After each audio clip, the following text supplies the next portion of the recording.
అలాగే గుడివాడ అమర్నాథ్ గారు రాష్ట్ర ఐటీ శాఖ మంత్రులు గుడివాడ అమర్నాథ్ గారు గతంలో అనకాపల్లి నుండి ప్రాతినిధ్యం వహించారు. ప్రస్తుతం గాజువాక నుండి పోటీ చేస్తున్నారు. వారు ఓటమి చవిచూడబోతా ఉన్నారు. అలాగే పినిపే విశ్వరూప్ గారు వారు అమలాపురం శాసనసభ నుండి పోటీ చేస్తున్నారు. వారు గెలవబోతా ఉన్నారు. అలాగే కారుమూరి నాగేశ్వరరావు గారు వారు తణుకు నుండి ప్రాతినిధ్యం వహిస్తా ఉన్నారు. వారు రాష్ట్ర మంత్రి. వారు ఓటమి చవిచూడబోతా ఉన్నారు. అలాగే చెల్లిపోయిన వేణుగోపాల్ గారు రాజమండ్రి రూరల్ నుండి ప్రాతినిధ్యం వహిస్తా ఉన్నారు. మంత్రి. వారు కూడా ఓటమి చవిచూడబోతా ఉన్నారు. దాడిశెట్టి రాజా వారు తుని అసెంబ్లీ నియోజకవర్గం నుండి ప్రాతినిధ్యం వహిస్తా ఉన్నారు. వారు గెలవబోతా ఉన్నారు. అలాగే పొట్టు సత్యనారాయణ రాష్ట్ర దేవాదాయ ధర్మాదాయ శాఖ మంత్రులు వారు తాడేపల్లిగూడెం నుండి వారు పోటీ చేసి ఉన్నారు. వారు ఓటమి చవిచూడబోతా ఉన్నారు.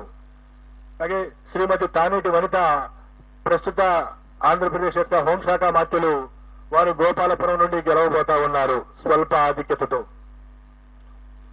అలాగే జోగి రమేష్ గారు ప్రస్తుత రాష్ట్ర మంత్రి. వారు పెనమలూరు నియోజకవర్గం నుండి గతంలో పెడన నియోజకవర్గం నుండి శాసనసభ్యులుగా ఉన్నారు. ఈ ఎన్నికల కోసం పెనమలూరు నుండి పోటీ చేశారు. వారు గట్టి పోటీ ఎదుర్కొనబోతా ఉన్నారు. అలాగే అంబటి రాంబాబు గారు గుంటూరు జిల్లా ఇప్పటి పల్నాడు జిల్లా సత్తెనపల్లి నియోజకవర్గం నుండి ప్రాతినిధ్యం వహిస్తున్నారు. రాష్ట్ర జలవనరుల శాఖ మంత్రులు. వారు గట్టి పోటీ ఎదుర్కొనబోతా ఉన్నారు. అలాగే శ్రీమతి విడుదల రజని గతంలో చిలకలూరుపేట నియోజకవర్గం నుండి ప్రాతినిధ్యం వహించారు. ప్రస్తుతం గుంటూరు పశ్చిమ నియోజకవర్గం నుండి పోటీ చేస్తున్నారు. వారు గట్టి పోటీ ఎదుర్కొంటున్నారు. స్వల్ప తేడాతో ఓటమి చవిచూసే అవకాశం ఉంది. శ్రీ మేరుగ నాగార్జున గారు గతంలో గుంటూరు జిల్లా వేమూరు నియోజకవర్గం నుండి ప్రాతినిధ్యం వహించారు. ప్రస్తుతం ప్రకాశం జిల్లా సంతనూతలపాడు నుండి పోటీ చేస్తున్నారు. వారు గట్టి పోటీ ఎదుర్కొంటున్నారు. వారు స్వల్ప ఆధిక్యతతో గెలిచేటువంటి అవకాశం ఉంది. అలాగే ఆదిమూలపు సురేష్ గారు గతంలో విద్యాశాఖ మంత్రిగా పట్టణాభివృద్ధి శాఖ మంత్రిగా పనిచేస్తున్నారు. వారు ప్రస్తుతం కొండేపి అనేటువంటి నియోజకవర్గం నుండి పోటీ చేస్తున్నారు. వారు స్వల్ప ఓట్ల తేడాతో ఓటమి చవిచూసే అవకాశం ఉంది. అలాగే కాకాని గోవర్ధన్ రెడ్డి గారు ప్రస్తుత రాష్ట్ర వ్యవసాయ శాఖ మంత్రులు సర్వేపల్లి నుండి పోటీ చేస్తా ఉన్నారు. వారు గెలిచేటువంటి అవకాశం ఉన్నది. అలాగే బుగ్గన రాజేంద్రనాథ్ రెడ్డి గారు ఆర్థిక శాఖ మంత్రులు.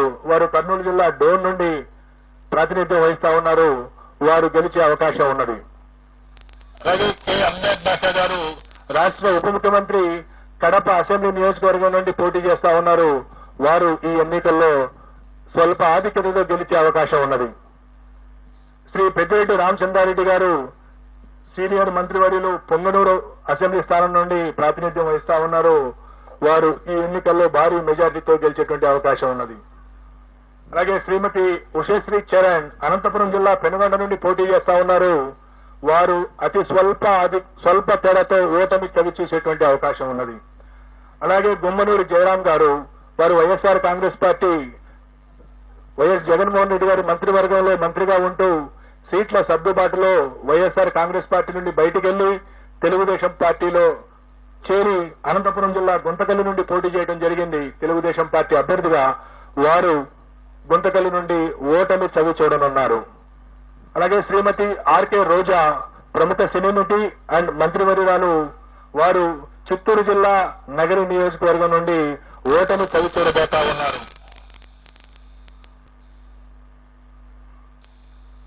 అలాగే మరికొన్ని కీలకమైనటువంటి నియోజకవర్గాల యొక్క ప్రస్తావన కూడా చేయాలి.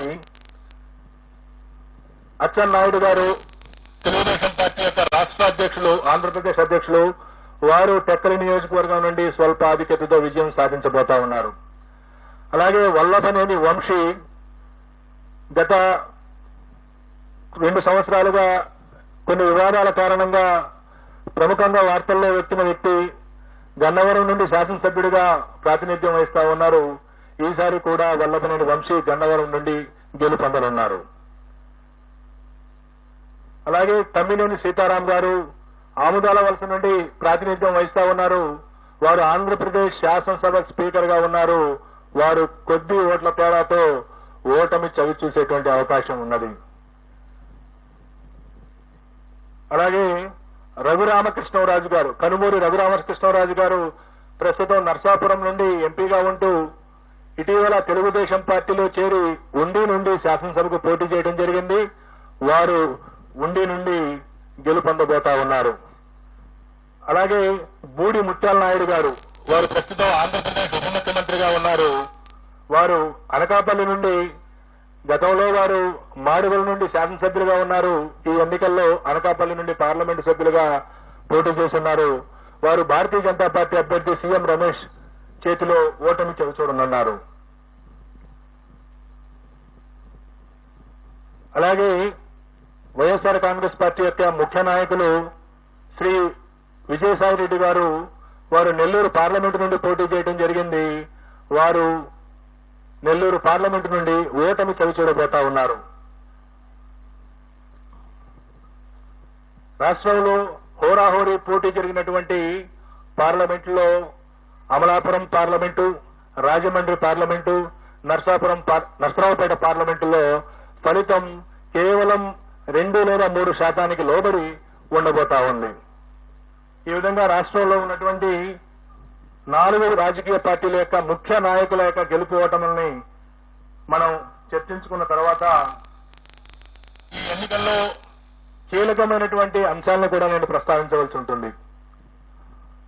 తెలుగుదేశం పార్టీ గత 5 సంవత్సరాల నుండి ప్రతిపక్షంలో ఉన్న కారణంగా గత ఎన్నికల్లో 2019 శాసనసభ ఎన్నికల్లో చరిత్రలో ఎప్పుడు లేని విధంగా 10% మించినటువంటి ఓట్ల తేడాతో ఓడినటువంటి కారణంగా పొత్తు తప్పదు అని తెలుసుకున్నటువంటి పార్టీ నాయకత్వం జనసేన పార్టీని పొత్తులోకి ఆహ్వానించడం, ఆ తర్వాత కూడా గెలుపుకు కేవలం జనసేన మాత్రమే కాదు, మరొక బలమైనటువంటి రాజకీయ పక్షం యొక్క అవసరం ఉన్నదని తెలుసుకుని భారతీయ జనతా పార్టీతో కూడా చివరి వరకు పొత్తు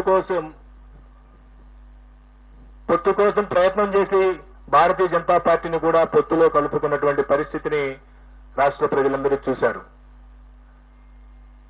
ఒకవైపు ఈ రాష్ట్ర ముఖ్యమంత్రి వైఎస్ఆర్ కాంగ్రెస్ పార్టీ అధ్యక్షుడు వైఎస్ జగన్మోహన్ రెడ్డి సంక్రాంతి నాటికే అభ్యర్థుల్ని 90% మందిని ప్రకటించేసి